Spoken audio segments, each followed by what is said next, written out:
തെളിച്ച് നാക്കിലയൊന്നു വിരിച്ച് കറിയോരോന്നായി വിളമ്പ്.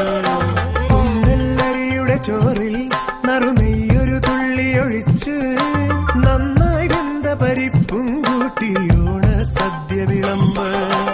ഓണസദ്യ വിളമ്പ്. പൈമ്പാലിൽ പഞ്ചാര ചേർത്തു കുറുക്കിയ പഞ്ചാമൃതം പോലെ പാൽപായസം. വെള്ളോട്ടുരുളിയിൽ പാലഴി പോലിന്നു പൊന്തി തിളയ്ക്കുന്നു പാൽപായസം. വെള്ളോട്ടുരുളിയിൽ പാലഴി പോലിന്നു പൊന്തി തിളയ്ക്കുന്നു പാൽപായസം. തൊടുകറി ചെറുകറി തൊട്ടു നുണഞ്ഞിട്ടിലയുടെ മുന്നിലിരിക്കും പെണ്ണിൻ കവിളിന കണ്ടു കൊതിക്കുന്നുണ്ടൊരു പുന്നാരച്ചക്കൻ. പെണ്ണിൻ കല്യാണച്ചക്കൻ, പെണ്ണിൻ കല്യാണച്ചക്കൻ. മലനാടൻ ഇഞ്ചി ചെറുതായരിഞ്ഞ് നല്ലെരിവുള്ള മുളകെല്ലാം